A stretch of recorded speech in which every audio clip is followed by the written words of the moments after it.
Y para hoy tienes que hacer esto. Claro, acordate que hoy no sé qué. Bueno, está bien. Muy buenos días a todos. Buen día. A todas también. Todos entrando con los micrófonos apagados, por favor.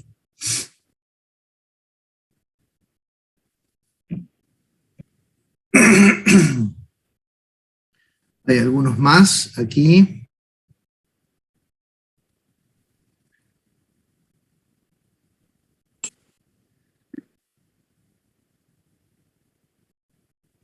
Buenos días, profe. Buenos días, ¿cómo están?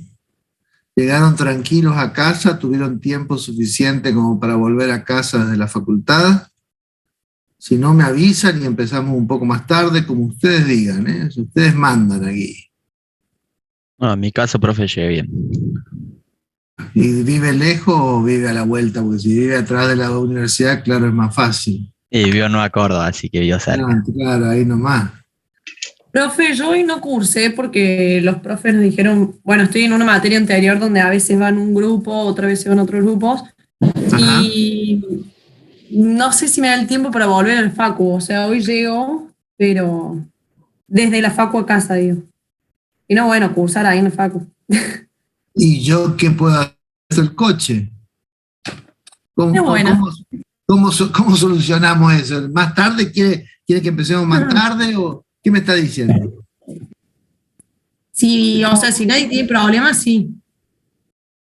Bueno, se le avisa a las profesoras a ver si se puede empezar un poquito. Conmigo, entiendan, yo no tengo ningún problema, yo estoy en mi casa en este momento, por lo tanto, no tengo hasta las 3 de la tarde, no tengo otra clase, yo no tengo problema en empezar más tarde. El tema es que conmigo hay muy pocas clases, muy pocas clases, van a tener estas clases iniciales, las clases de la mitad del año y las clases de la conclusión, las clases como les presenté en la introducción. Por lo tanto, el hardcore de las clases son en el primer cuatrimestre con la profesora Constanza y en el segundo cuatrimestre con la profesora Valeria. Con ellas son las que tienen que arreglar el tema de los horarios, y si hay algún tipo de flexibilidad lo tienen que arreglar con ellas, que no las tienen tan fácil como conmigo, ¿no? O sea, son mujeres, encima embarazada, Constanza con 2 chicos este año embarazada y con 2 hijos más,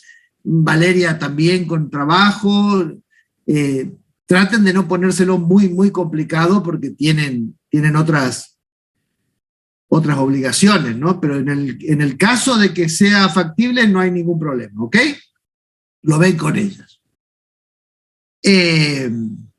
Bueno, ¿cuántos somos? 55. Yo me imagino que por ahí estaríamos ya más o menos, sigue entrando gente.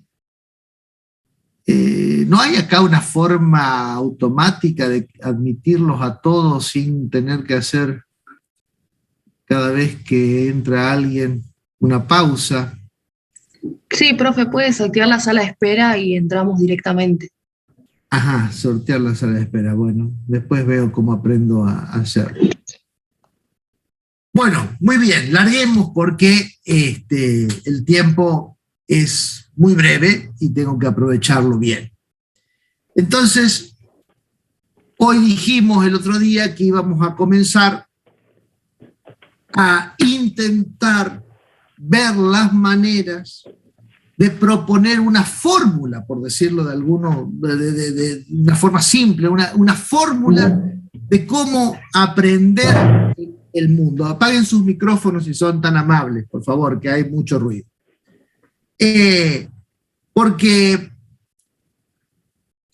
siempre fue verdad, siempre fue un acierto, fundamentalmente en los negocios, que la información equivale al poder. Ustedes lo habrán escuchado muchas veces, ¿no? Información es poder, ¿no? Desde la modernidad para acá, información es poder. El que maneja mayor cantidad de informaciones disminuye proporcionalmente los márgenes de incertidumbre y por lo tanto los márgenes de posibilidad de fracaso. Pero nunca había sido tan importante como en este tiempo ¿Por qué? Porque en este tiempo ha cambiado la clave de acceso a la información. Hasta hace muy poco tiempo, la generación de nuestros padres, mía inclusive, o sea, mi generación, que soy un poquito más grande que ustedes nada más, pero un poquito sí, el tema era acceder a la información. O sea, el freno estaba entre la vocación de acceso y la posibilidad de acceso. Ese era el freno. Eso ha cambiado rotundamente en una generación. Ustedes no tienen ya hoy, contemporáneamente, no hay ningún tipo de problema de acceso a la información, y ese es el problema. De que no hay ninguna barrera sustantiva entre la necesidad de la información y el acceso a la información. Entonces lo que hay es un exceso de información. Si hay algo que sobreabunda, es la información. Todo el mundo tiene acceso a todo. Hasta el pobre Assange, que ahí está penando con su propia libertad por haber tenido acceso a la última barrera de prohibición de acceso a la información, que era la información top secret. La información estaba absolutamente calificada para poquísimos accesos y alguien accedió. Por lo tanto, han desaparecido o han bajado sustantivamente los accesos a la información. Entonces, el problema es ese. Ahora el problema es que tenemos demasiada información. Y no toda esa información es sustantiva.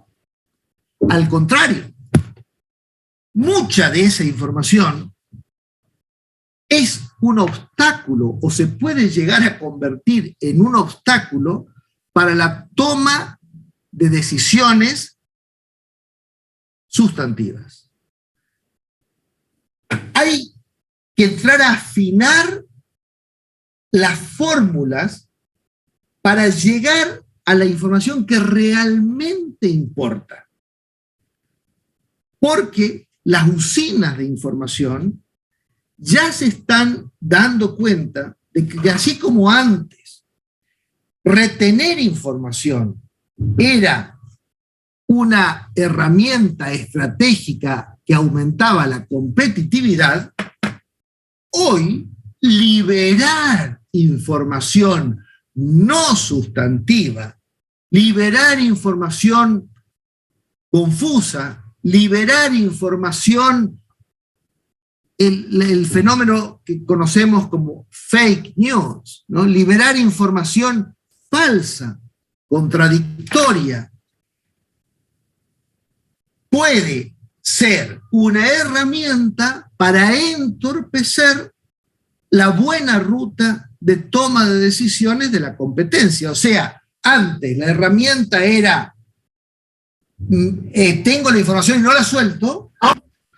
Hoy es suelto la información porque no puedo retenerla, está claro que ya no puedo retenerla, y suelto todo lo demás, y suelto lo que no sirve, y suelto cosas falsas, y suelto ambigüedades, y suelto, entonces eso conforma una enorme masa gris en la que es muy fácil perderse, en la que es la decisión empresaria termina siendo difícil encontrar los canales para llegar a buen puerto, a un puerto sustantivo. Entonces, la información es poder, sigue siendo la información es poder, pero hoy el problema es que ese poder encuentra el contrapoder del exceso de la información no sustantiva. Entonces, de lo que se trata ahora es de ir ahora y en los años que vienen, o sea, en este futuro inmediato y a mediano plazo también, fíjense, ahora vamos a hablar de la guerra de Rusia en este momento. La guerra de Rusia se libra en dos frentes diferentes, pero los dos son terriblemente dañinos. El plano bélico estricto sensu, o sea, los cañones, las balas, los ejércitos, los muertos, los heridos, las ejecuciones, y la información. Realmente no se sabe lo que está pasando porque la información es tanta, inclusive a nivel visual, con videos grabados, con pruebas fotográficas, pero montadas, pero montajes. Entonces, todavía hoy, ayer se votó en las Naciones Unidas, la suspensión en la Asamblea de las Naciones Unidas, con el voto inclusive positivo de Argentina, se votó la suspensión de la Federación Rusa en la comisión, en el Consejo de Derechos Humanos de las Naciones Unidas, un puesto importantísimo para la sostenibilidad del orden internacional, en base a la matanza de Bucha, ¿no? Una localidad ucraniana donde había llegado el ejército ruso y del que se retiró, y que los ucranianos, los europeos, los estadounidenses, la CIA, todo Occidente, acusa a Ucrania de haber cometido crímenes contra la humanidad, crímenes de guerra. Acusan directamente al presidente Putin de que lo van a juzgar por criminal de guerra por los hechos de Bucha. Y Rusia está entregando, a su vez, pruebas de información que mostrarían que lo de Bucha fue un montaje armado por los servicios secretos británicos y el ejército ucraniano. Uno de los eventos ahora, o sea, hace algunas horas, la votación fue ayer, uno de los eventos contemporáneos más urticantes, y lo desconocemos con seguridad lo que haya pasado ahí. A ese nivel de confusión informativa estamos entrando. Entonces, la idea de esta clase de contexto es ofrecerles una vía metodológica para generar una manera de aproximarse a una foto objetiva de la información sustantiva necesaria para la toma de decisiones en comercio exterior. Yo suelo ir un poco rápido, fundamentalmente cuando no los tengo a ustedes físicamente adelante, así que no duden en frenarme, conecten el teléfono si alguien quiere frenarme y hacerme una pregunta o que haga alguna aclaración, no hay ningún problema. O sea, mantengan los micrófonos apagados para que no haya ruido, pero conecten el micrófono cuando lo necesiten para hacerme una observación, una pregunta o un comentario, lo que quieran hacer. Si no, si no me frenan, yo les sigo dando, ¿no? Bueno, entonces, nos hemos armado un modelito.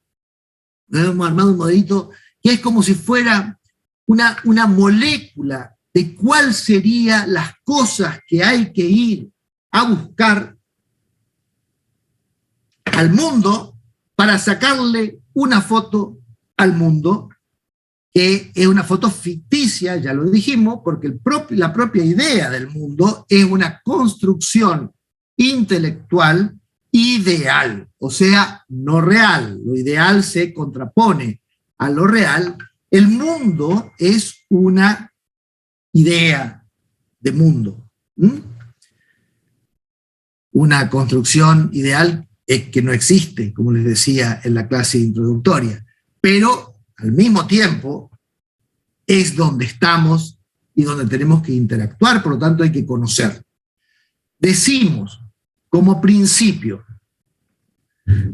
recuerdan que lo mencioné muy al pasar en la clase introductoria, denominamos comercio exterior, que para esta cátedra y a nivel solamente pedagógico lo tomamos como un sinónimo de comercio internacional, denominamos comercio exterior o internacional a todo intercambio, a cualquier intercambio de dos productos o servicios que en su paso entre la fuente productiva y el mercado de consumo tenga necesariamente que cruzar una frontera política. Esa es la definición de comercio exterior. Si hablamos entonces de que tiene que pasar una frontera, esa frontera también es una construcción ideal, también es una idea, porque el mundo, el planeta no tiene fronteras. Tiene algunos accidentes geográficos específicos, algunos ríos, algunas cordilleras, algunos océanos, que pueden funcionar más fácilmente como los límites demarcadores por donde transcurra una frontera, pero la frontera en sí no existe, ¿eh? Es una construcción ideal y por eso se mueve, y por eso hay discusiones fronterizas, ¿no? Los de este lado dicen que es más acá, los de este lado dicen que es más allá. Esas discusiones fronterizas, ¿por qué? Y porque no existe, ¿no? Ni siquiera cuando es evidente, o cuando sería más evidente. Recuerden, nosotros estuvimos a punto, en los primeros años 80 del siglo pasado, en 1981-82, estuvimos a punto de ir a una guerra con Chile, a una guerra. La frenó el Papa de entonces, el Papa Bostila, Karol Wojtyła, Juan Pablo II.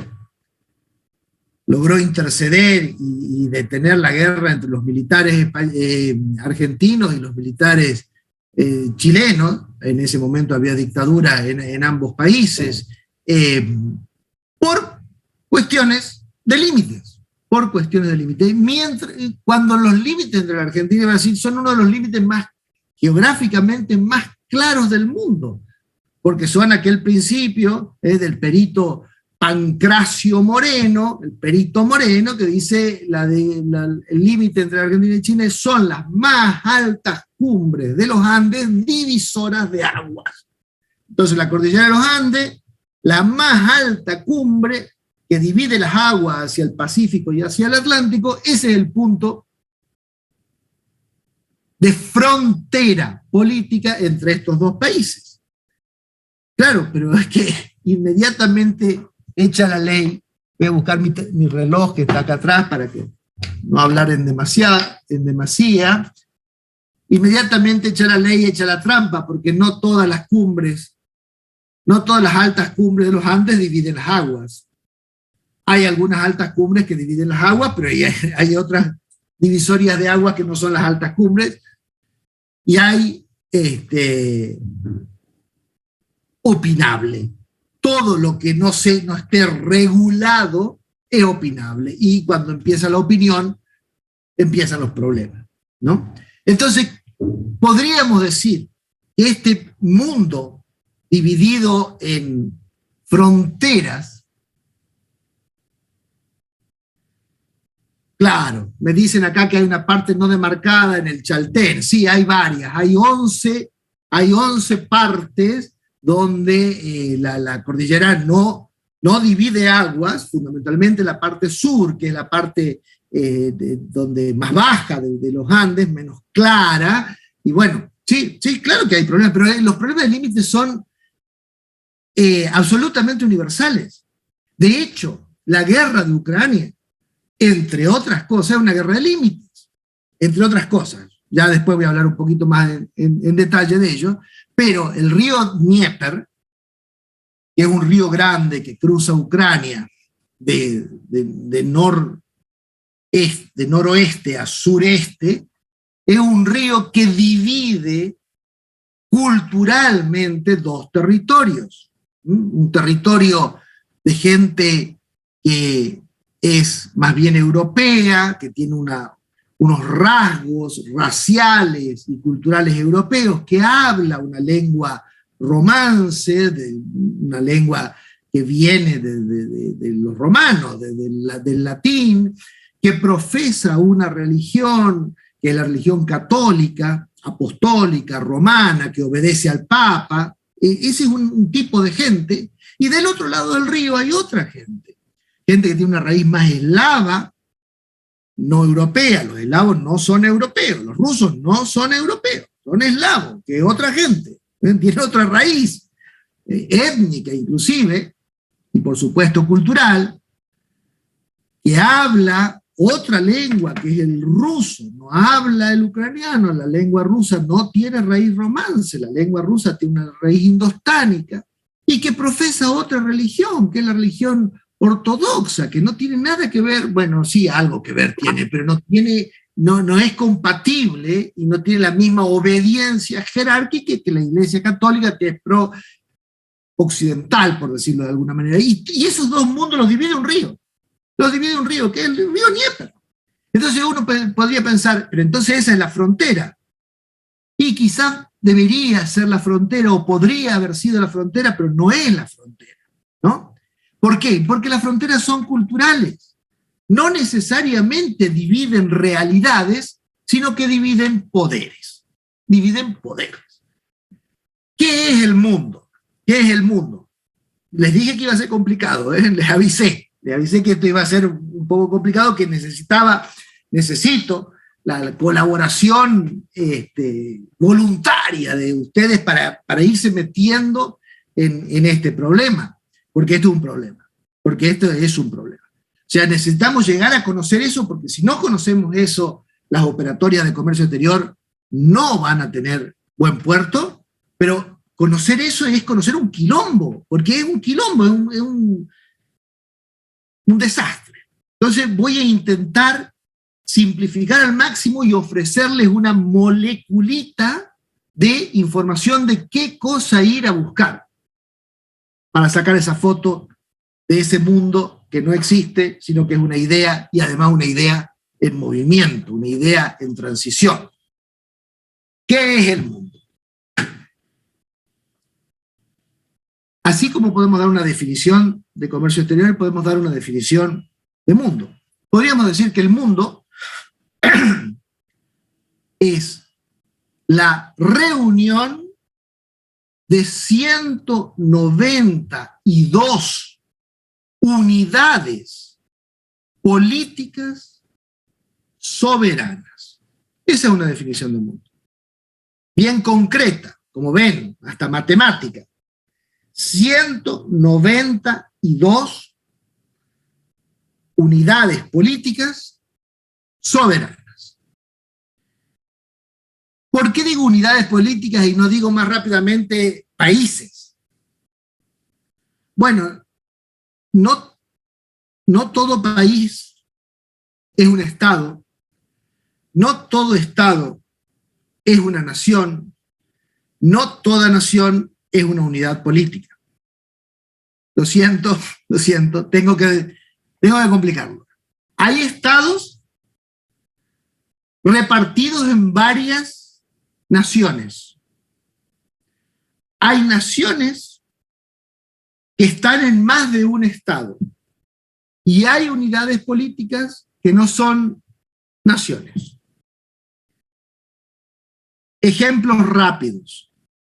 Los van a encontrar a cada paso, pero España, ¿no? Muy cercano culturalmente, geográficamente, familiarmente a nuestra realidad argentina. España.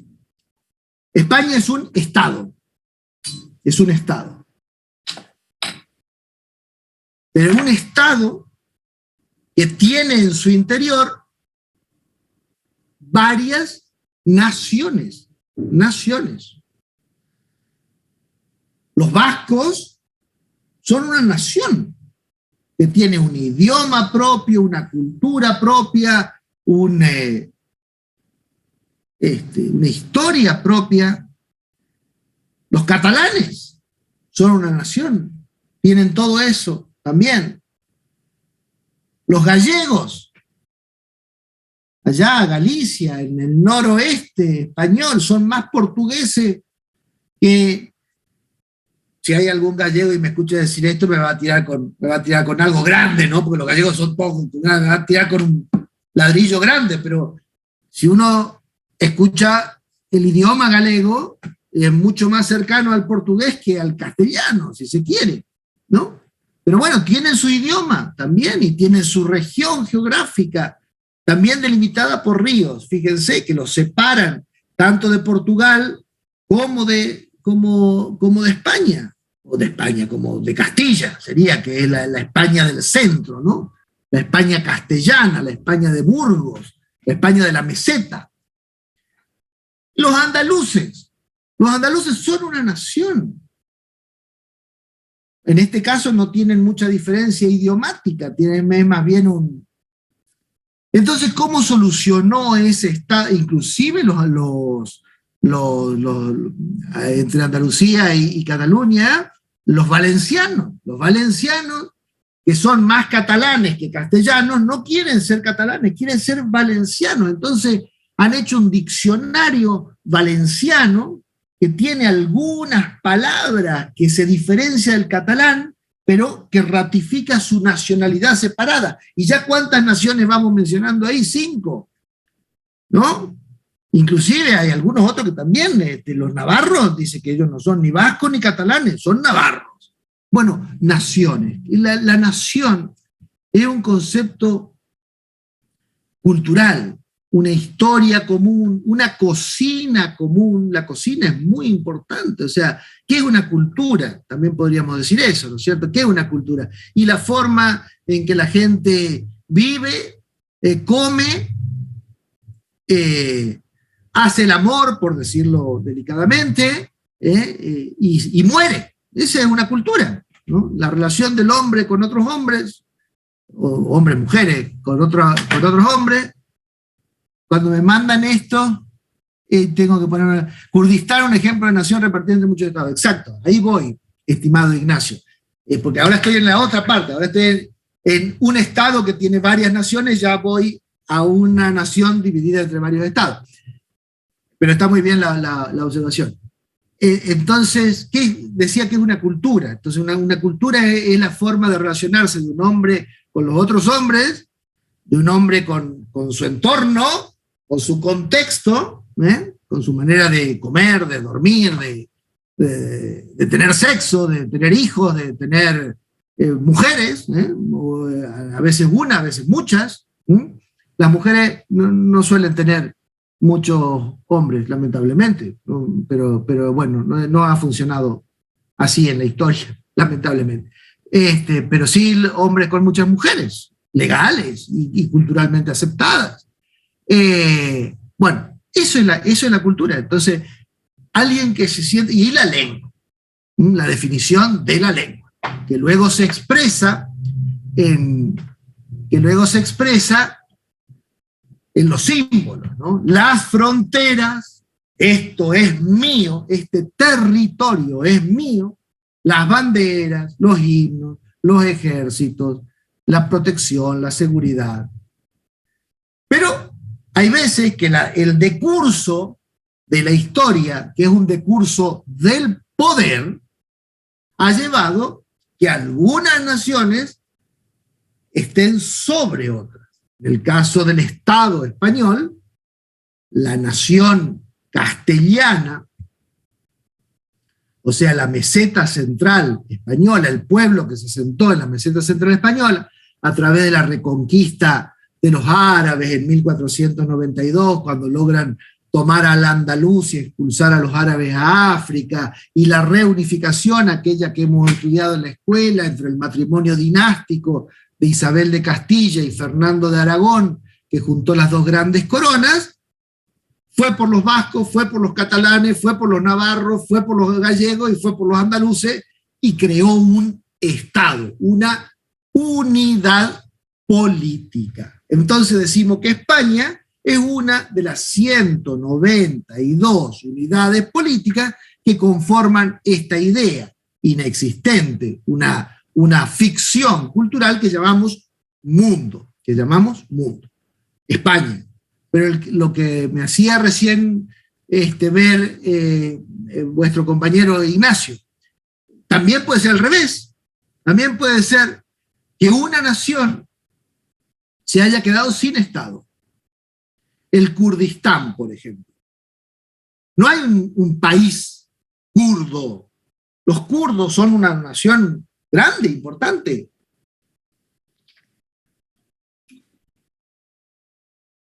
Con mucha historia. Una historia que llega allá a los medos y a los persas, al Éufrates, al Tigris, aquella historia antigua que estudiaba en primer año del colegio secundario. De ahí vienen los kurdos, una historia larguísima. Pero que en estos movimientos de los poderes durante el decurso de la historia, los dejaron sin Estado. Entonces es una nación sin casa propia, repartida por varios países. Turquía, Arabia, Irán, Irak, Armenia, todo eso los kurdos están ahí y tienen su lengua y viven reclamando un territorio, inclusive forman una guerrilla que pelea básicamente con Turquía porque reclaman un territorio grande en el sureste, en la mitad sudoriental de Anatolia, de la Turquía continental. Vieron que Turquía tiene dos partes, hay una Turquía europea, que es donde está Estambul, y una Turquía asiática, que es donde está Ankara. Hay que tener el mapa en la cabeza, para estudiar política internacional hay que tener el mapa dibujado en la cabeza. Yo cuando daba clases con pizarrón, los hacía dibujar el mapa en el pizarrón, pasaba al frente y dibujarme el mapa del mundo, porque si no se tiene el mapa en la cabeza, el mundo, como no existe, como es una idea, como una entelequia, es muy difícil de catch it, de agarrar, hay que tenerlo presente en su distribución geográfica política. Bueno, otro ejemplo de estas rarezas, por ejemplo, la Cruz Roja es una unidad del derecho internacional público. El Estado Ciudad del Vaticano, un Estado poderosísimo, que es una monarquía electiva. El monarca en este momento es un argentino, ¿verdad? El padre Jorge Mario Bergoglio, que cuando asume la corona, esa corona se llama corona papal, una tiara papal, su cargo es ser jefe de Estado, un jefe de Estado de la Ciudad del Vaticano, que es una cosa muy chiquitita en el centro de Roma, de 11 hectáreas, en el centro de Roma, donde está la Basílica de San Pedro, los jardines, los museos vaticanos, y Castel Gandolfo, y Castel Sant'Angelo. Esas tres cosas conforman un Estado, sin población, pero uno de los estados más importantes del mundo a nivel poder, ¿no? O sea, ven que el poder no tiene que ver con el tamaño necesariamente, sino con otro tipo de cosas. Bueno, y así ahí va Liechtenstein, San Marino, Andorra, muchos paraísos fiscales, bueno, todas esas cosas rarezas son unidades políticas. Lo importante que tengan presente entonces es que el mundo es la sumatoria de 192 unidades políticas. ¿Y cómo uno llega a ser parte del mundo? Por ejemplo, ustedes y yo nos juntamos, venimos acá, compramos un par de campos y decimos, nosotros queremos ser un país. O Mendoza que anda queriendo independizarse en Argentina, dice, estamos pensando en independizarnos, vamos a ser un país. Bueno, no es tan fácil. ¿Quién dice que un país es un país? Bueno, los demás países, los demás estados. O sea, hay que encontrar el consenso de los demás para que admitan y acepten que uno es un país. El último país que fue reconocido necesita aval internacional, es lo que pasa con Palestina, Taiwán, etc. Efectivamente, así es. Pero ¿qué es el aval internacional? ¿Quién da el aval? ¿Qué autoridad da el aval? No hay autoridad internacional. No hay gobierno internacional. El mundo no tiene gobierno. El mundo no tiene gobierno, el mundo no tiene ejército y el mundo no tiene policía. No tiene policía. La policía es el cuerpo social encargado de hacer cumplir forzosamente las leyes. Si usted hoy va acá, roba en la farmacia que está cruzando la calle, viene la policía y le quita su libertad y lo pone en una cárcel porque es la encargada de aplicar la ley de defensa de la propiedad privada. Usted no puede robar la farmacia del frente. Si roba la farmacia del frente, infringe una ley, viene la policía y le saca su libertad. Ese cuerpo y esa función no existe a nivel internacional, porque no hay ley internacional coercitiva. Y la coerción forma parte de la definición de la ley. Decían los romanos, dura lex es lex. O sea, es ley por dura que sea, porque se hace cumplir, porque es coercitiva. Pero nadie hace cumplir la ley internacional. Hay un derecho, dos en realidad, un derecho que se llama derecho internacional privado, que intenta regular las relaciones entre las personas a nivel internacional, y un derecho que se llama derecho internacional público, DIP, los que hemos estudiado abogacía o sociología o ciencia política, nos hemos tenido que comer todo eso, ese DIP, ¿no? El derecho internacional público, son los tratados. Los tratados internacionales conforman una legislación internacional, pero es una legislación no coercitiva, porque son los estados los que luego tienen que ir y adherir o no a ese tratado, a esa legislación. Y si un estado no quiere adherir, no hay quien le diga que tiene que adherir. Todo depende del poder que tenga el Estado. Por ejemplo, hay una Corte Penal Internacional. El derecho penal es uno de los derechos más importantes porque es el derecho que te quita la libertad. No te impone una multa, sino que te saca tu libertad, que forma parte de tu vida, te pone en la cárcel o algunos derechos internacionales directamente te sacan la vida, ¿verdad? Donde hay derecho, donde hay pena de muerte, te quitan la vida. Ese es el derecho penal. El derecho penal internacional es una cosa muy difícil porque si no hay gobierno y si no hay policía internacional, ¿cómo va a haber un derecho penal internacional? Bueno, se ha intentado, se trabaja mucho en eso y se ha logrado generar una corte en La Haya, la Corte Penal Internacional, de la cual fue fiscal otro argentino, Moreno Ocampo, el doctor Moreno Ocampo, aquel que fue fiscal en los juicios de las juntas militares cuando volvió la democracia en 1983, es fiscal de la CPI, de la Corte Penal Internacional. Ahora, a la Corte Penal Internacional los países tienen que adherir.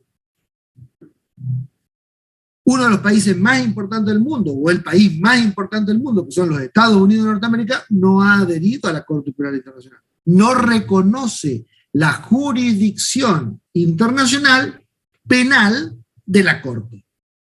Entonces, ningún norteamericano, fundamentalmente ningún soldado, ni ningún oficial norteamericano que andan en guerra por todo el mundo, puede ser juzgado en la Corte Penal Internacional porque los Estados Unidos ha decidido no adherir. O lo mismo con el pacto climático del protocolo de Kioto. Los Estados Unidos no han adherido al pacto climático.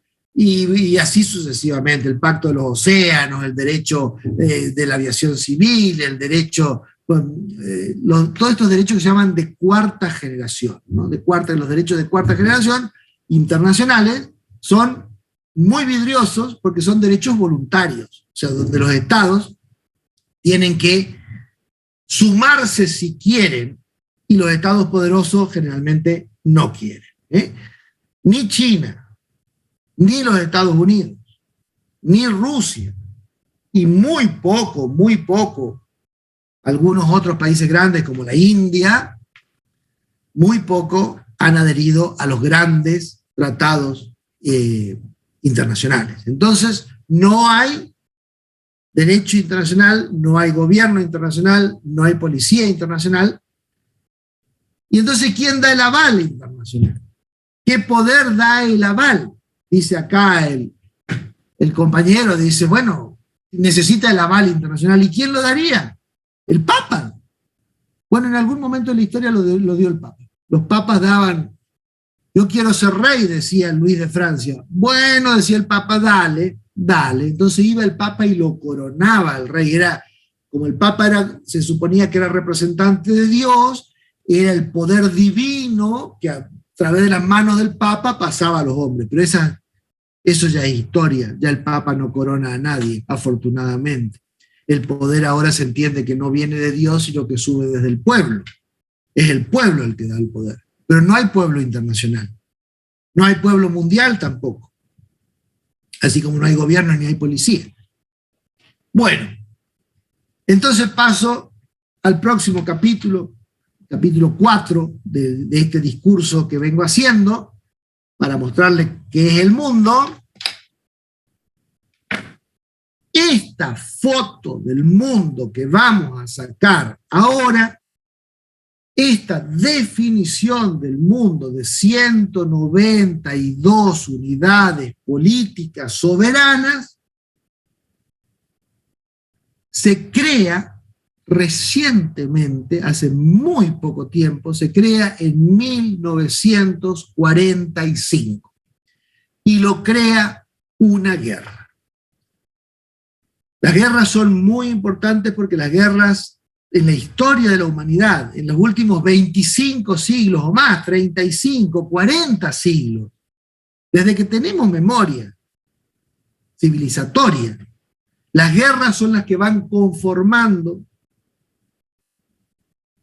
las formas en que va adoptando el mundo. Por eso les dije que este mundo nuestro de ahora es muy reciente, es una idea nueva, moderna. Imagínense que hasta antes de 1945 el mundo era la reunión de 62 unidades políticas. Eso era todo el mundo, 62. Desde 1940, ponele, hasta el 2000, antes de la Sociedad de Naciones. Me preguntan si la Sociedad de Naciones, ahí voy a la Sociedad de Naciones. Antes de la Primera Guerra Mundial, lo que se llamó el Antiguo Orden, l'Ancien Régime, el mundo estaba dividido en imperios.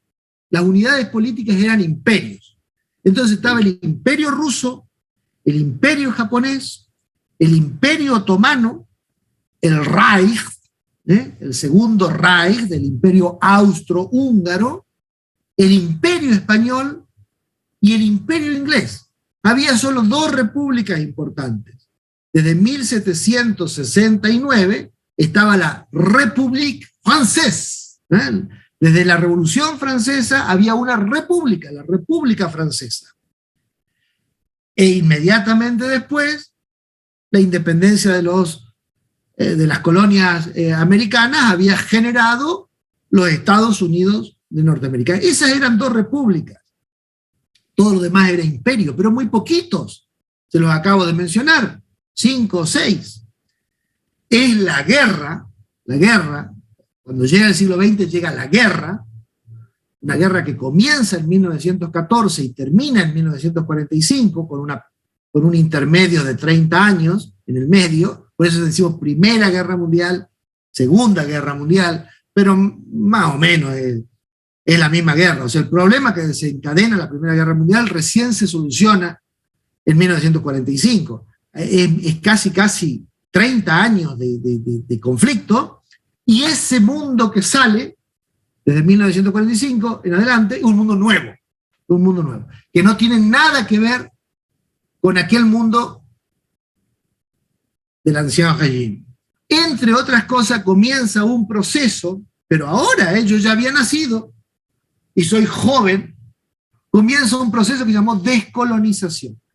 Descolonización, porque esos imperios tenían colonias en el mundo, en América, en Asia, en África, allá en las Filipinas, como es en las islas del Pacífico Sur, en la Polinesia. Tenían colonias. En todos lados había colonias. Las potencias eran potencias coloniales, tenían colonias. Entonces comienza un proceso de descolonización. Las colonias se empiezan a independizar. Este proceso de descolonización va generando unidades políticas nuevas. 65, 66, 67, 68, 69, 70, 71, 72, 73, 100, 110, 120, 130, 150, hasta que Timor Oriental, la parte este de la isla de Timor, que es una isla asiática en el mar de la China, no, en el mar de la China, no, perdón, en el mar de la India, en esa parte donde está lleno de islas, Timor Oriental dice, somos país. Y el mundo le dice, ok. Y ese es el país 192. Mañana puede haber un 193, así es, puede haber un 193. También puede haber un 191. Y también puede haber un 190. Después digo eso, pero los estados se crean, pero también desaparecen. También desaparecen. Y Putin tiene alguna idea de eso. Bueno, entonces surge un nuevo mundo cuando termina la guerra. Hay un libro muy interesante, de un inglés.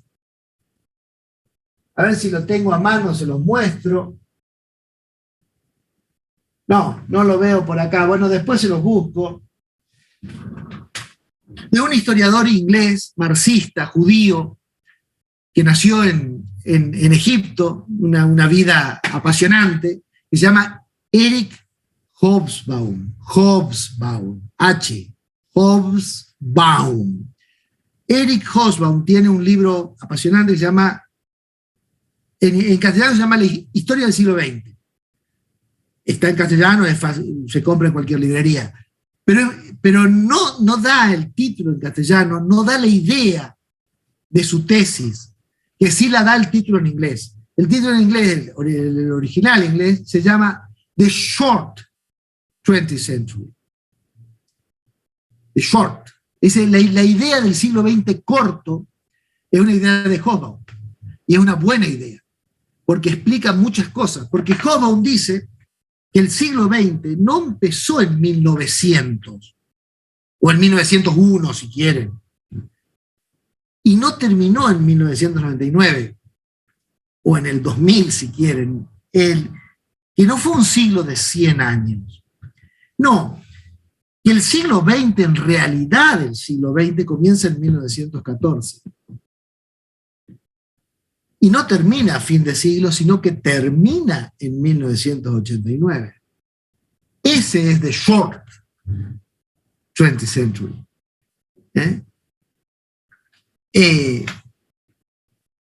Porque antes de 1914 era el siglo XIX. Era ancien régime, era el otro mundo. El que pega la patada al tablero del viejo mundo es la guerra del 14. Cuando los imperios vuelven a hacer lo que siempre habían hecho, o sea, dirimir sus diferencias enfrentándose en un conflicto bélico, pero no se dieron cuenta de que había llegado la modernidad. Y con la modernidad llegó la ciencia y la aplicación de la ciencia a la guerra, que fue la técnica armamentística. Entonces esa guerra es que no la ganaba nadie, pues no podían ganarla. Entonces acababan trincheras y pasaban años disparándose y se mataban y se mataban y se mataban, pero nadie ganaba porque los niveles tecnológicos ahora ponían en un equilibrio de muerte, en un equilibrio tremendo, pero equilibrio al fin, entonces nadie ganaba la guerra.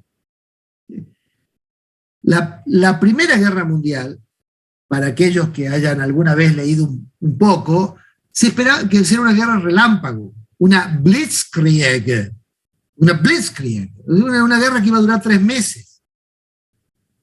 Duró 4 años. Y se llevó al 65% de los varones en edad reproductiva de Occidente. Casi desaparecemos. No quedaban hombres para reproducir la raza, la especie humana. Fue terrible. Y aún lo que venía después iba a ser peor. Porque esa técnica siguió creciendo. La guerra se estancó durante 4 años y finalmente la intervención de los Estados Unidos de Norteamérica, que como habían quedado afuera y eran una república y seguían por su propio ritmo y a su propio paso, habían adelantado muchísimo, entonces la intervención de los Estados Unidos en territorio europeo logra desequilibrar la balanza del Reich, del Imperio Austrohúngaro, y se firma la paz en 1918. Ahí viene la Sociedad de Naciones que mencionaba recién el compañero. Los vencedores de la Primera Guerra Mundial dicen, bueno, vamos a crear una sociedad donde nos sentemos todas las naciones, todos los países en ese momento existentes. En ese momento ya eran 70, habían crecido un poquitito, pero todavía eran muy pocos, 76, creo, 77 países los que integran la conferencia de la Sociedad de Naciones.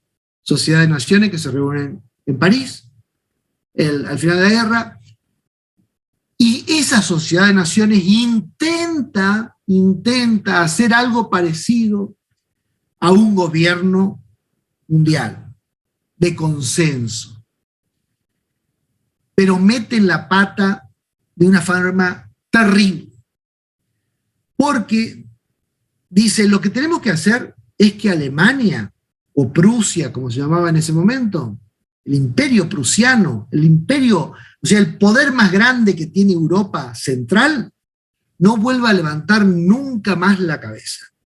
Que Alemania no vuelva a ser un peligro nunca más. Por lo tanto, tenemos que ahogarla. Hay que ahogar la industria alemana, hay que ahogar la economía alemana, hay que ahogar las posibilidades comerciales de Alemania, que Alemania quede una tabla rasa. Entonces, sacan la cuenta de lo que costó la guerra. Dice, a Italia la destruyeron, a Grecia la destruyeron, a Francia la destruyeron, la línea Maginot nos costó tanto, a Bélgica la habían hecho bosta, a Bélgica hay que reconstruirla. Bueno, dice, esto sale esta plata. Paga Alemania.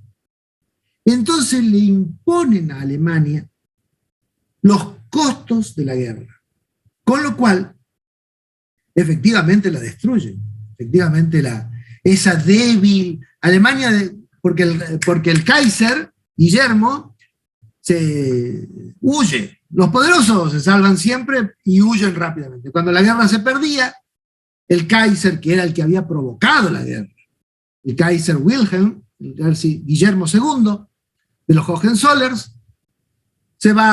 huye a Holanda y a Suecia luego.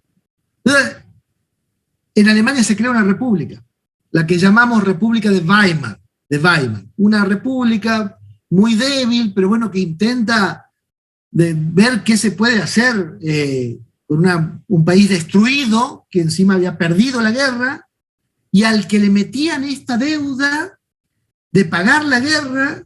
Entonces Alemania empezó a pagar, y el marco alemán empezó en un proceso de hiperinflación de marcos, efectivamente. Esa es la primera hiperinflación de la historia. ¿Cómo será de hiperinflación? Después nosotros vivimos una acá con Alfonsín en los 83, pero ni parecida. ¿Cómo sería de hiperinflación? Que imprimían el billete de 100 millones de marcos, 100 millones, 9 ceros, pero lo imprimían de una sola cara. Porque la tinta de imprimir el billete de los dos lados salía más que 100 millones de marcos. Bueno, ese fue el colapso. Y Alemania estaba vencida, era un desastre humanitario, social, pero era una potencia. Alemania siempre ha sido, junto con Francia, han sido las locomotoras de Europa, han sido los países demográficamente más grandes, económicamente más grandes, filosóficamente más grandes, o sea, Goethe, Schiller, Marx, todo salió de ahí, ¿no? De Zaratustra, la reflexión de la filosofía moderna nuestra es alemana, Kant, Hegel, Fichte, Heidegger, todo eso no había desaparecido, esa cosa dura. Entonces ese golpe a Alemania genera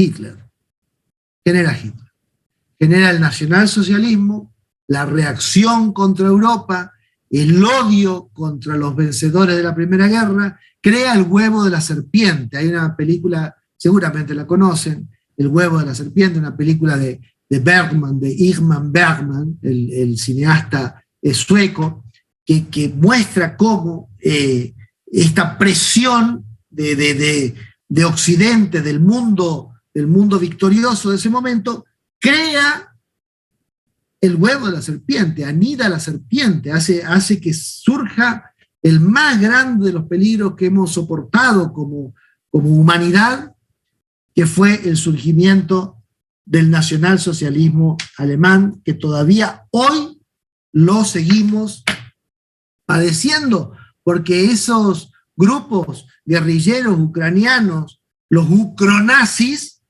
reivindican al nacionalsocialismo alemán, a Hitler, hasta el día de hoy. Y hay nazis por todos lados, y los neonazis, y los skinhead, hasta en la misma Alemania, aunque está prohibido por ley penal la memoria del nacionalsocialismo, hay nazis en todos lados.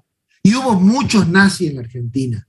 Hubo muchos nazis en la Argentina. Fue un momento en que el mundo estuvo a punto de cambiar para ese lado.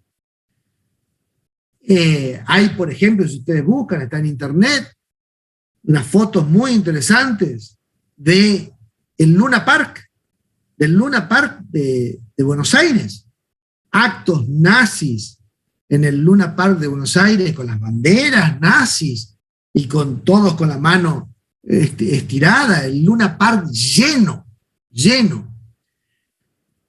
Bueno, una historia que no pasó, pero que estuvo muy cerca de haber pasado, de que el mundo fuera nacionalsocialista. Si Hitler ganaba la guerra, el mundo hubiera sido un mundo nacionalsocialista, claramente.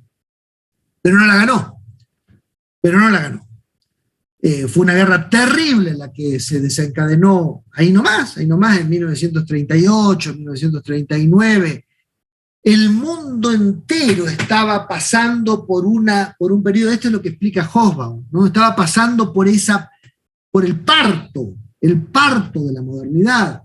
En Italia había ganado el fascismo de Mussolini, en España el general Franco había dado el golpe de Estado contra la República. En España se había creado también una república, como la República de Weimar, se había creado en España, lo habían echado al rey, Alfonso XIII, se había exiliado en Roma y habían creado una república de un frente popular gobernaba, un frente entre comunistas, socialistas y anarquistas.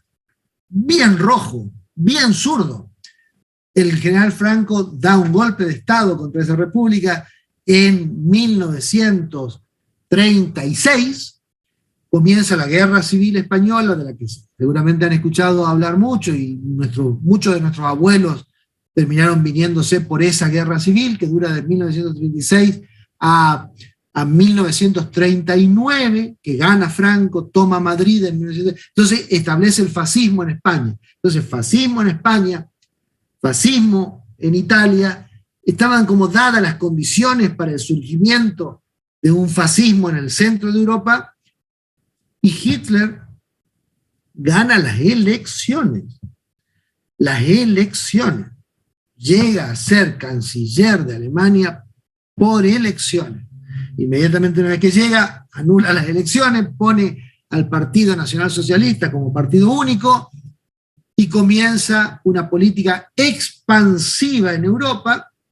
Toma primero Austria, él era austríaco, toma primero Austria porque consideraba que Austria era parte de la gran Alemania, del Reich. Entonces por eso se llama Tercer Reich, porque es el tercer reino, la tercera vez que se intentaba crear un reino poderoso en el centro de Europa.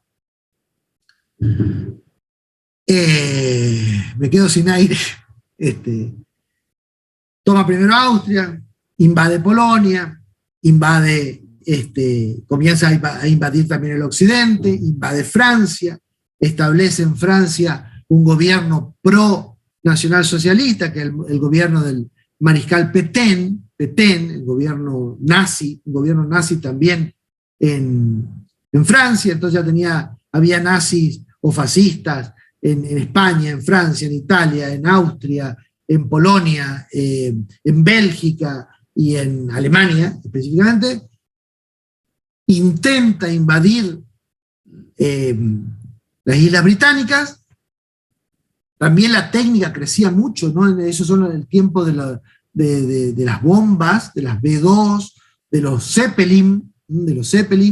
La tecnología crece muchísimo en Alemania en esos momentos, e intenta hacer lo que ya había intentado hacer Napoleón un siglo antes, y le va como a Napoleón. Intenta invadir la Unión Soviética. La Rusia, que en ese momento, desde 1917, donde habían echado al zar no lo echaron, al zar lo mataron. No tuvo la suerte del Kaiser Guillermo o del rey español. A la familia Romanov, al zar Nicolás II y a todos sus hijos, a su mujer y a todos sus hijos, lo cagaron matando.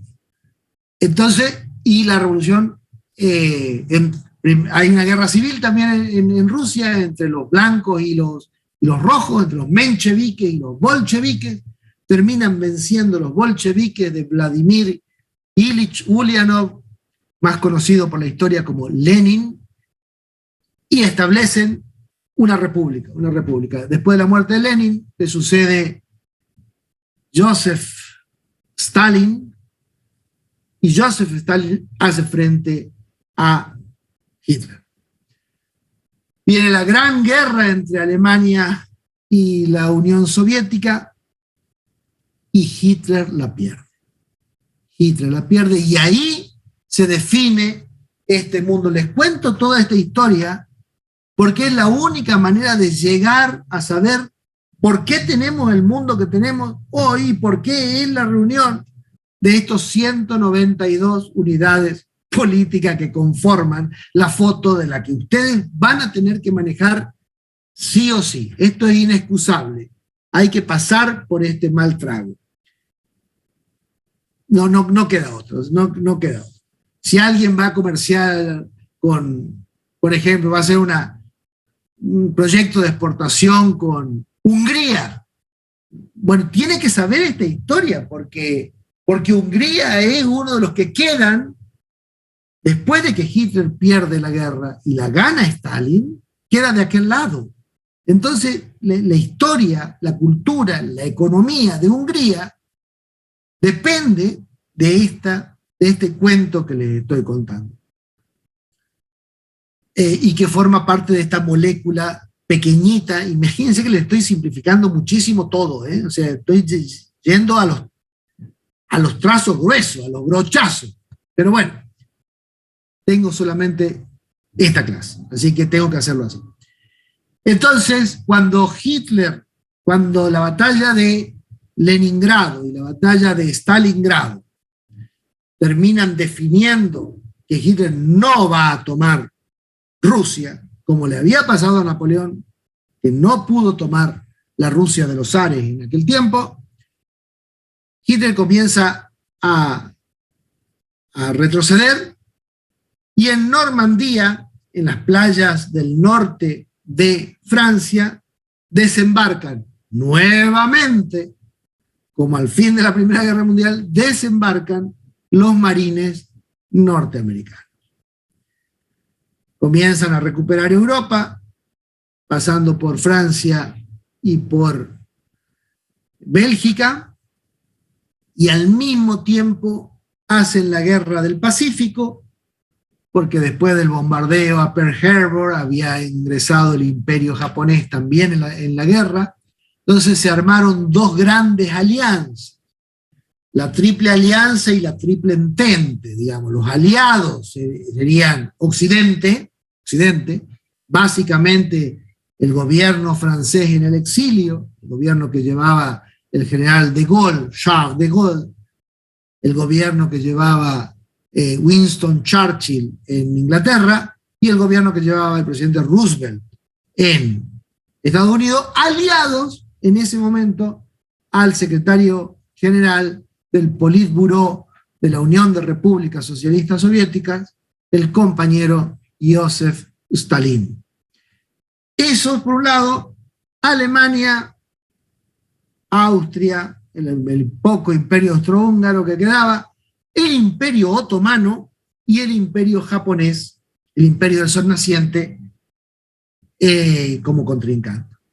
El imperio otomano se cae internamente y al imperio japonés, ya lo han visto en miles de películas, porque los yanquis se especializan en filmar sus victorias, el presidente Woodrow Wilson, ordena el bombardeo atómico.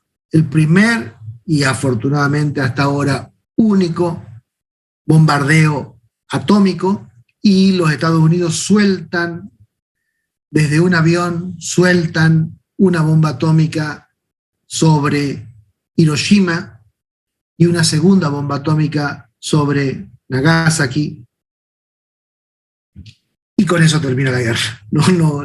Frente a la demostración del poderío atómico terrible de esas dos hongos nucleares, no hay más nada que hacer. Japón claudica, se rinde ante el general Douglas MacArthur, y Hitler se suicida en el búnker de Berlín ante la llegada del ejército rojo,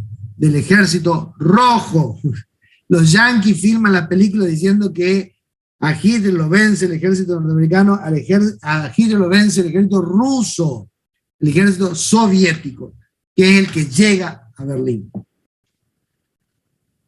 Y esto es muy importante porque llegan juntos. Es muy importante para lo que voy a decir ahora. Y ahí se arma el nuevo mundo. Ahí se arma este mundo que tenemos hoy nosotros, al menos, ceteris paribus, al menos de momento, hasta que veamos cómo termina el conflicto en Ucrania. Pero hoy, los vencedores de la guerra crean al final de la guerra, de la Segunda Guerra, algo parecido a lo que habían intentado en París al final de la Primera Guerra. Ahora no les llaman Sociedad de Naciones, sino que les llaman Organización de las Naciones Unidas.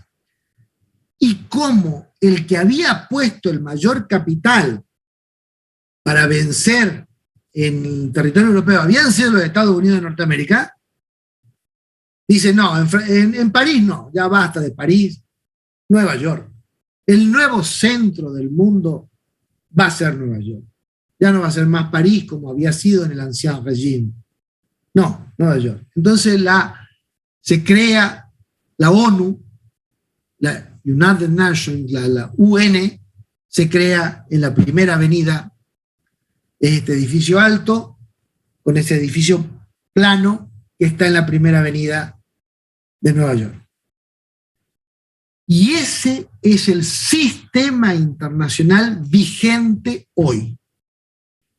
Las Naciones Unidas tienen varios órganos. El órgano principal se llama Asamblea General.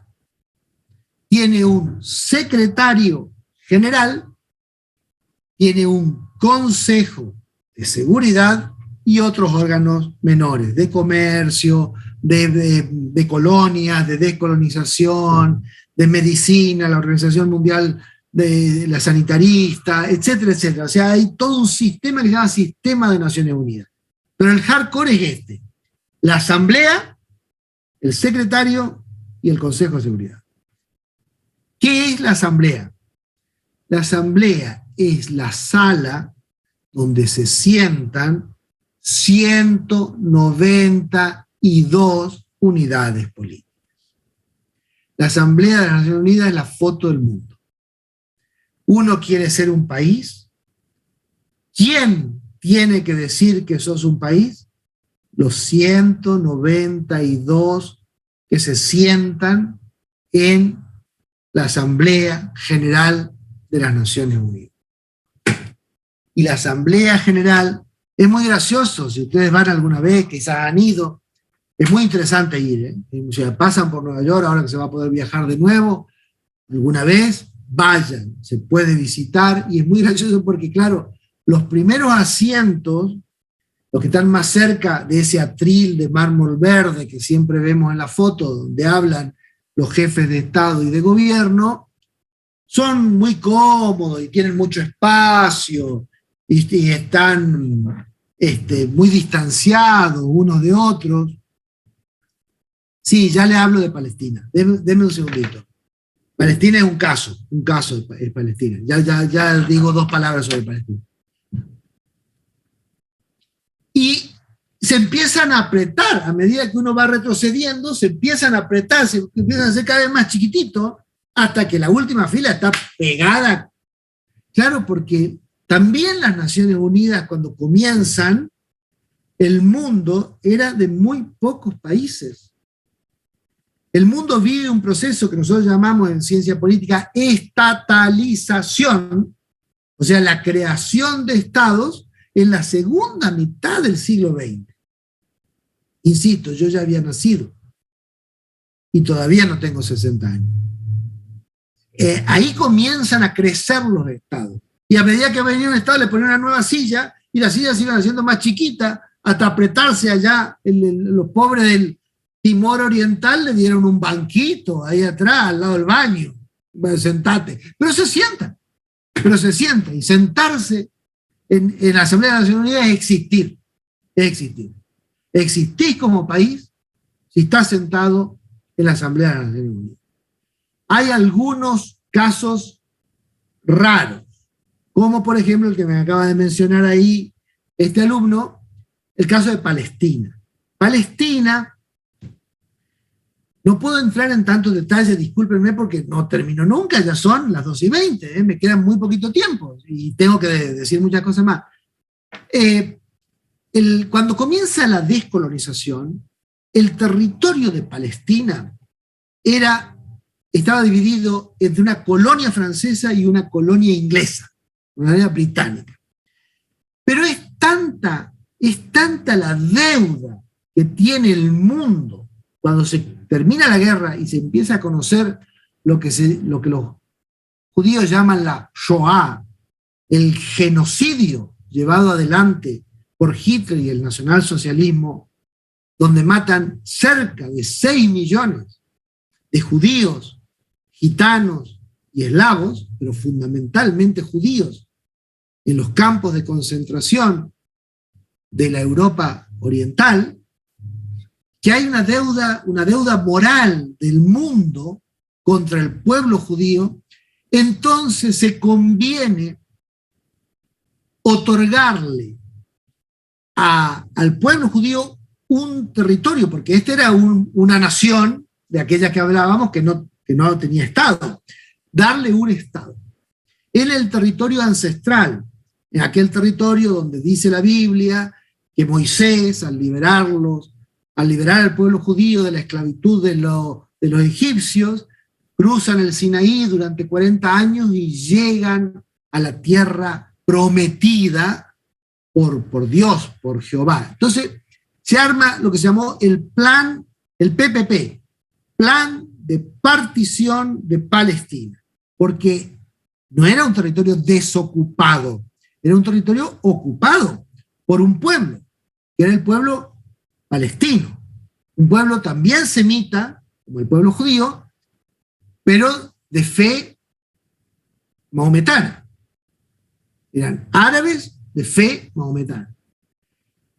Entonces se hace un tratado y hay un plan de partición de Palestina, una parte norte que se la da al pueblo judío para que creen un Estado, y se crea un nuevo Estado en 1946, se crea el Estado de Israel, y la Asamblea de las Naciones Unidas le da un asiento en la Asamblea General, y se crea un Estado palestino en la parte sur. Pero la cuestión es el poder. Todos los países de alrededor no reconocen al Estado de Israel. No reconocen la existencia del Estado de Israel y no le reconocen el derecho de estar en Palestina. Israel empieza a traer judíos de diferentes partes del mundo, numéricamente crea una demografía nueva, fundamentalmente del centro de Europa, los judíos ashkenazíes, o sea, de Rusia, de donde habían sido perseguidos por los pogromos desde la época de los zares, comienzan a llegar judíos a Israel,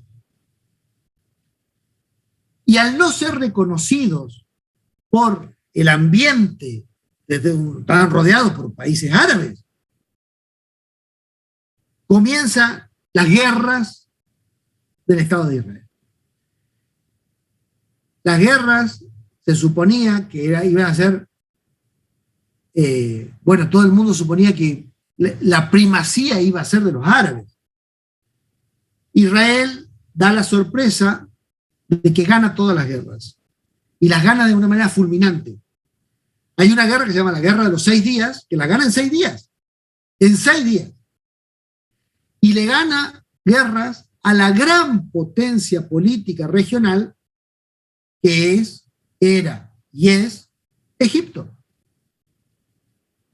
Entonces toma toda la península del Sinaí y avanza sobre el territorio que el Tratado de Partición de Palestina le había dado a los árabes, a los palestinos árabes. Y ese conflicto está irresuelto hasta el día de hoy. Nunca se terminó de resolver la parte de los palestinos. Hay una autoridad, la Autoridad Nacional Palestina, Algunos la reconocen, otros no la reconocen. En Buenos Aires hay un embajador de la Autoridad Nacional Palestina. Y la Autoridad Palestina ha estado en la Asamblea General, pero como observador, no como miembro pleno. Porque nuevamente el poder. Israel traza una alianza estratégica y militar con los Estados Unidos de Norteamérica. Entonces, el gran valedor del Estado de Israel es Washington. Entonces, mientras Washington no logre que Israel acepte la creación de un Estado palestino, no va a haber un Estado palestino. Esa es la lógica del poder. No puedo detenerme más. Esa historia sigue y sigue y sigue. Camp David, conferencias, tratados, intenciones, ocupaciones, avances de Israel sobre las colonias y los asentamientos palestinos, Franja de Gaza, etcétera, etcétera. No puedo en esta clase y hoy, no puedo detenerme porque tengo que concluir la otra parte. Eso es lo que puedo decir en estos breves minutos sobre Palestina. Pero vuelvo a la Asamblea General. La Asamblea General, entonces, es el lugar de las Naciones Unidas lo más parecido a un gobierno mundial, donde se sientan los 192 unidades políticas que conforman esa idea que llamamos mundo. En la Asamblea, como es general, cada miembro tiene un voto. Da igual que sean los Estados Unidos o que sea, no sé, Uruguay, por poner un país chiquitito e insignificante del sur del mundo. Un voto Estados Unidos, un voto Uruguay. Un país, un voto. Por lo tanto, las decisiones en la Asamblea General se toman por mayoría simple. Votan y salen declaraciones. Declaraciones. El derecho internacional público no es coercitivo, son declaraciones. La Asamblea General declara que las Malvinas son argentinas y llama a ambas partes a solucionar por la vía pacífica el diferendo. Esa es una declaración. Y ya verán, Inglaterra dice sí, pero no. No nos interesa. Muchas gracias, pero no nos interesa. Chao, punto, pasó. No hay policía internacional. Como no hay gobierno.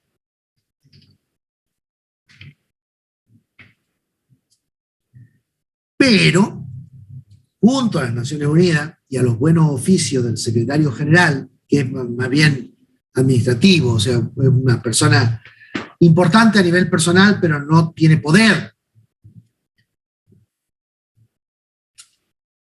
Hay una cosa cercana a un ejército internacional que llaman los cascos azules de Naciones Unidas.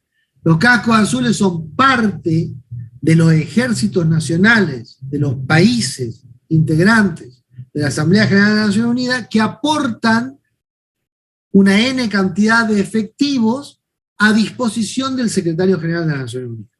Entonces el secretario tiene esos soldados que generalmente los usa para misiones de paz, como en Haití, por ejemplo. En Haití hay una misión de paz de los cascos azules de Naciones Unidas, pero poca cosa, una cosa sin relevancia real. Y el Consejo de Seguridad, y ese sí es real, porque ahí está el poder. En el Consejo de Seguridad se sientan los que ganaron la guerra, los que ganaron la Segunda Guerra, ya se siente el poder, ¿no? Y más tarde, un poco más tarde, también ingresa Alemania, aunque no haya ganado la guerra, la haya perdido, pero bueno, es el poder del país más importante del centro de Europa,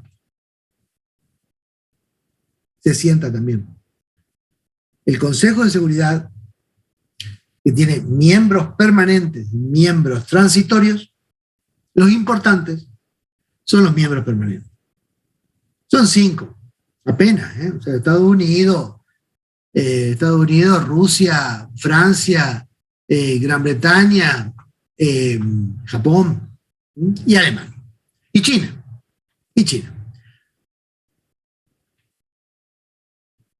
Ese es el poder mundial. Ese es el poder internacional. Las resoluciones del Consejo de Seguridad sí son coercitivas. Y los miembros permanentes del Consejo de Seguridad tienen el famoso poder de veto. O sea, pueden estar los 191, de los 192 países, 191 países a favor. No ha pasado nunca, pero bueno, podría llegar a pasar que 191 estuvieran a favor de algo y uno de los miembros del Consejo Permanente en contra y no sale. Y la resolución no sale porque tiene poder de veto. Ese poder de veto dividió al mundo, a esta nueva estructura del mundo que es la que tenemos, que es la que conocemos, lo dividió durante 50 años, lo que la historia ya conoce como Guerra Fría, En 1945 se sientan juntos Churchill, Roosevelt y Stalin en Yalta. Se sientan juntos y acuerdan el mundo que iba a armarse. Dividen los países, parten Alemania en dos partes, crean la República Democrática Alemana, la Deutsche Demokratische Republik, la República Federal de Alemania, con capital en Múnich, dividen Berlín, Berlín Oriental y Berlín Occidental, que después los rusos levantan el muro de Berlín, Polonia para este lado, Hungría para este lado, crean la cortina de hierro, todo eso se acuerda. Pero una vez que se levantan de Yalta, de sus sillones, vuelven a ser enemigos. Y entonces el mundo queda dividido en dos polos. El polo occidental, el mundo libre, occidente, con base en Washington, y la cortina de acero, el Pacto de Varsovia. En Varsovia, Polonia, los países que habían quedado de aquel lado, en la órbita soviética, firman un pacto militar. Rápidamente los Estados Unidos, junto con Francia y con Inglaterra, con Gran Bretaña principalmente, firman otro pacto militar que se llama North Atlantic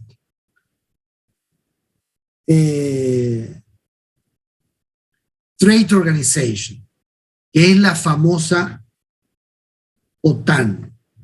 Esta OTAN, la Organización del Tratado del Atlántico Norte, que tiene tantos efectos inclusive para nosotros. La OTAN es la que participa en la Guerra de Malvinas, la que le da el soporte a Gran Bretaña en la Guerra de Malvinas.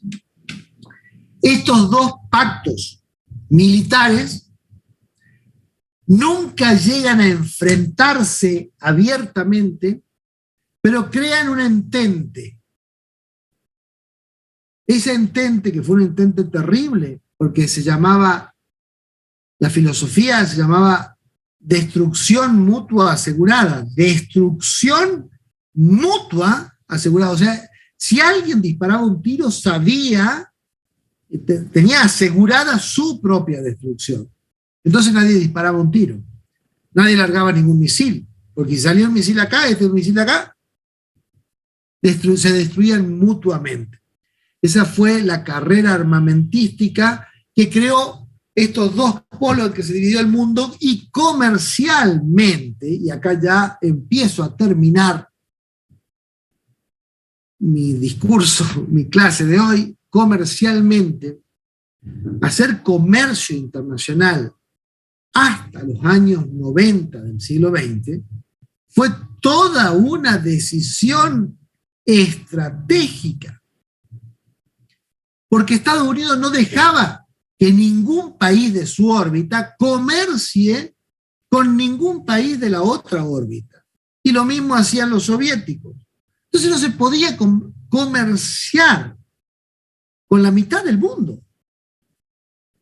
Entonces se creó una una cosa media intermedia que se llamó, muy peronista, por cierto, que se llamó tercera posición, ¿no? Los no alineados, ¿eh?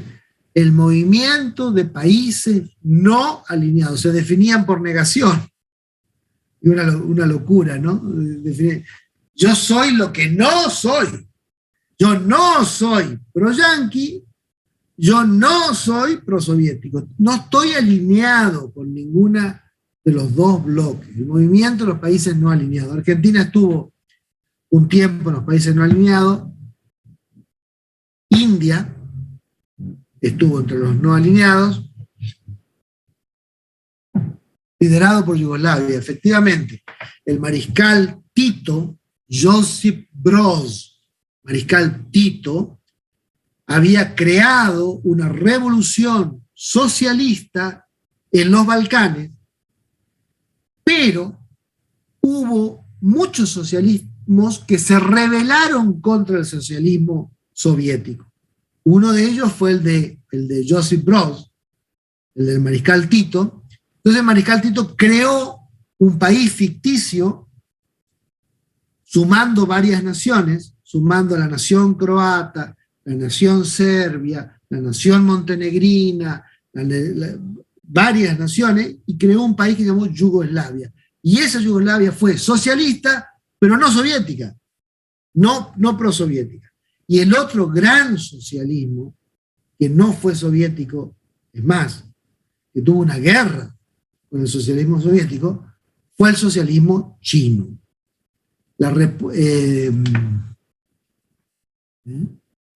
Claro, China, efectivamente, China.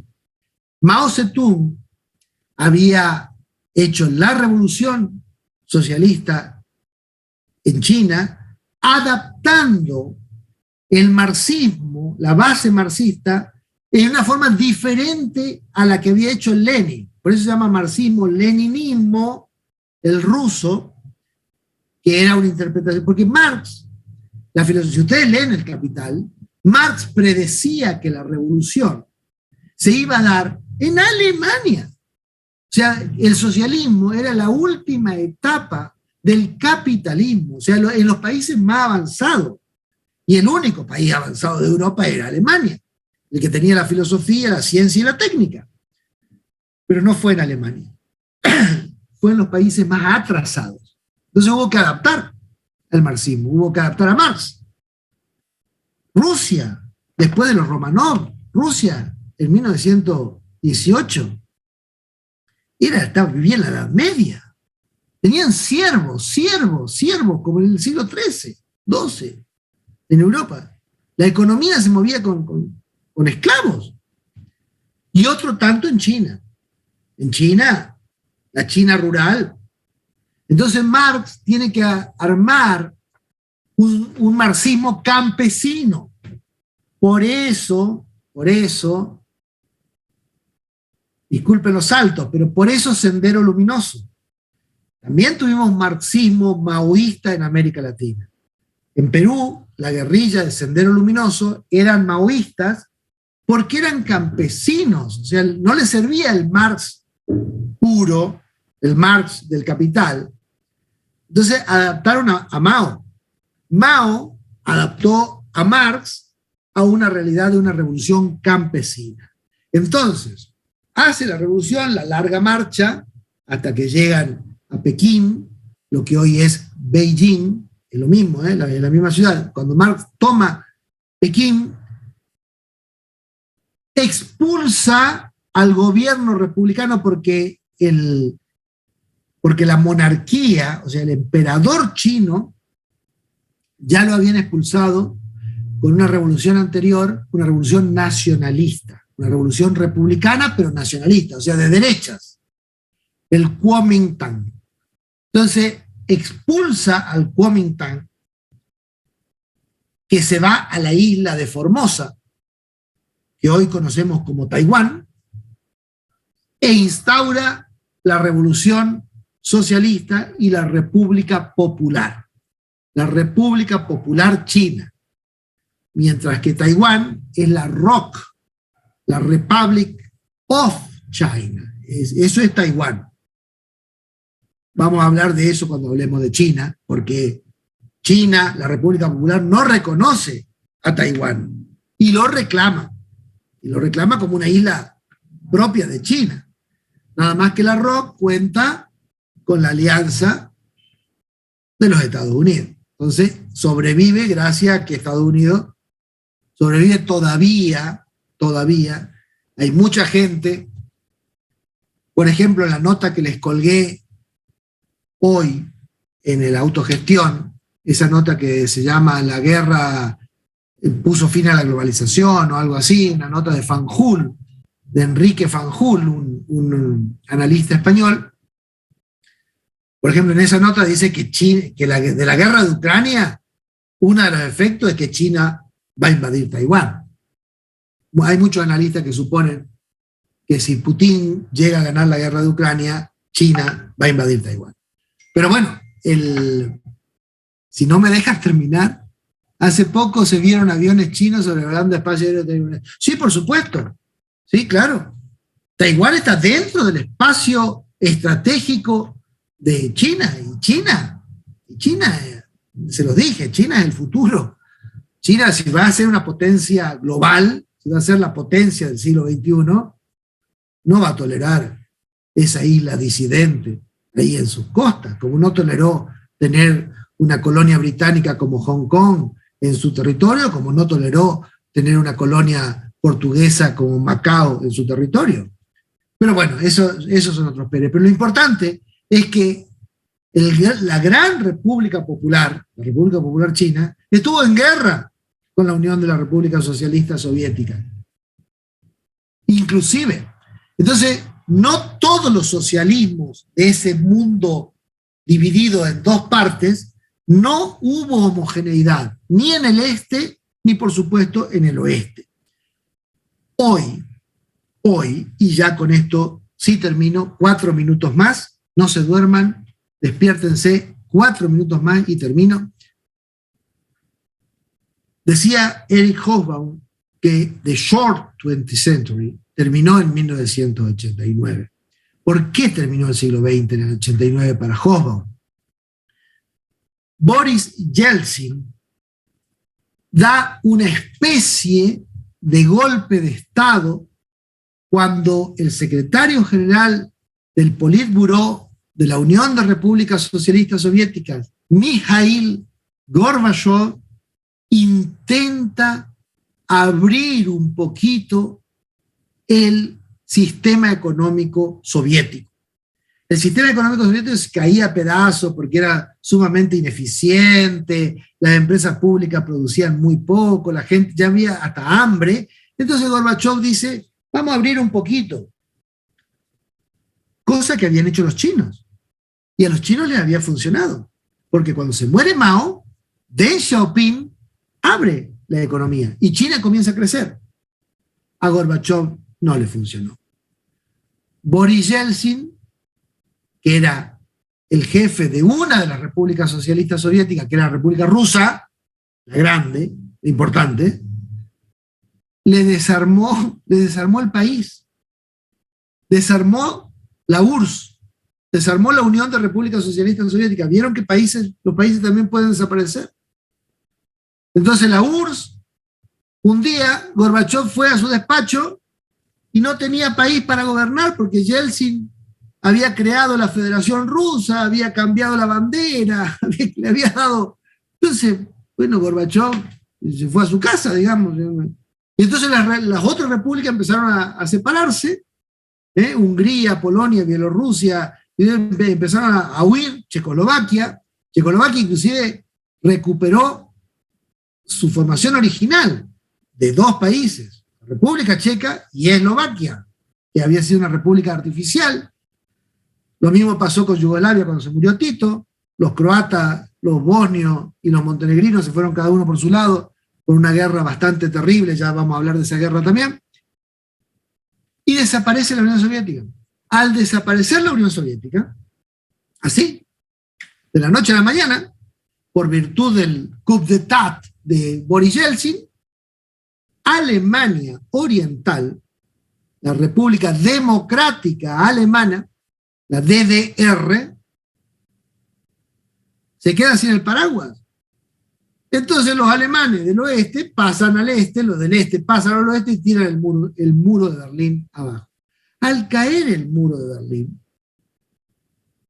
la comercialización, el comercio exterior del mundo, deja de estar circunscripto a una parte del mundo. Y comienza este proceso que mencioné en mi clase de presentación, que fue la paulatina disminución de las barreras arancelarias y pararancelarias por la paulatina disminución de las fronteras políticas estatales. El mundo empezó a dejar de estar tan dividido y a integrarse o a saltar por los aires los frenos que hacían que pasar de un país a otro sea un trámite, un trámite. Alguien me pide ingresar a esta hora. Felipe Perdao, llega un poco tarde Felipe, pero bueno, pase. Imagínense, yo todavía recuerdo de haber ido a Europa con mi familia, de niño, con mis padres, y las colas que había que hacer para pasar de un país a otro. Ahí está todo tan cerca, ¿no? O sea, pasar de, qué sé yo, a Francia por los Pirineos, eran horas de cola, el pasaporte, el sello, las tasas, había que cambiar plata, ¿no? ¿Dónde cambiar plata? Con las pesetas había que comprar francos, y 5 horas después había que vender los francos para comprar las liras cuando uno pasaba a Génova. Todo ese mundo de las divisiones, el mundo de las separaciones, salta por los aires. Tratado de Schengen borra las fronteras interiores de Europa. Quedan solamente las fronteras exteriores. No hay más frontera, no hay más pasaporte. Comercialmente eso tiene un shock impresionante. Impresionante, porque ahora se puede comerciar. La globalización es la posibilidad de comercialización sin límites ideológicos. Ese es el mundo al que ustedes van a tener que retratar. Termino entonces diciendo lo siguiente. Les he puesto el PowerPoint en el autogestión ese. Fíjense, es un resumen exhaustivo de un análisis en variables y en sectores. 4 sectores, dimensiones, planos. El plano mundial, el plano regional, el plano estatal y el plano local. Esa es la pirámide invertida en que se puede fotografiar el mundo. El todo, la región, la parte, el punto. Esos planos pueden ser vistos en 5 dimensiones. La dimensión política, la dimensión económica, la dimensión geográfica, la dimensión social, la dimensión cultural. Eso es lo que yo he estado haciendo en estas 2 horas últimas en que he estado hablando. Eso es lo que deberían ustedes hacer de una forma muy resumida en la primera parte de vuestro proyecto de exportación. Tengo mi perro durmiendo acá abajo. Ahí está, Numa, durmiendo al pie. Y entonces cuando se despierta y me ve y me escucha hablar, piensa que yo le hablo a él. Entonces, claro, no ve a nadie más, entonces piensa que a él, pobrecito, está harto de escucharme dar clase. Bueno, eso es lo que ustedes deberían hacer en esta primera parte de vuestro proyecto de exportación, ¿sí? Seleccionar 2 o 3 países a donde pensarían que posiblemente podrían ir el producto que han elegido y sobre eso aplicarle ese esquema de planos y de dimensiones. Y yo ahí les desarrollo exhaustivamente todas las cosas que se podrían eventualmente ir a buscar. No significa, obviamente, que tienen que ir a buscar todas esas listas de todas las dimensiones, de todos los planos. La lista es exhaustiva. Esas son las cosas que podrían ir a buscar.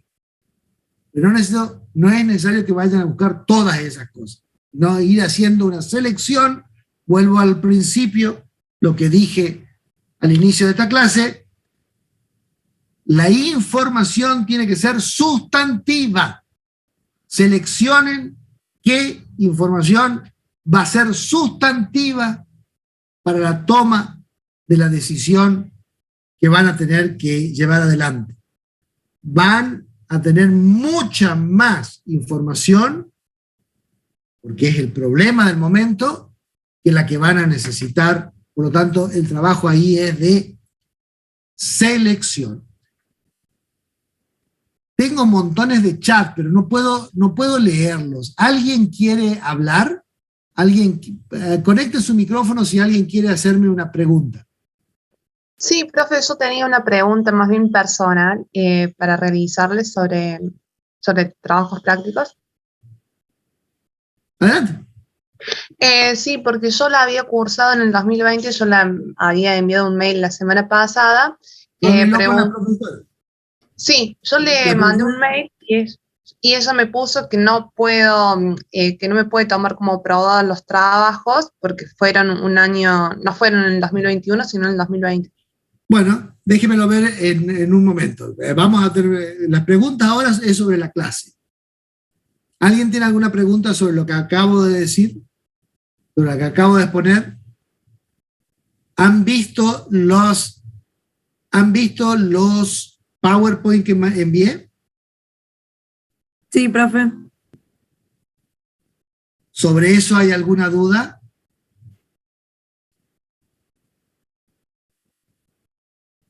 ¿No? ¿Todo clarísimo? Todo claro, profe. ¿Sí? Bueno. Muy bien. Excelente, si ha quedado todo tan claro. Entonces, procedimentalmente, toman el esquema de esta molécula de la formulación de la investigación.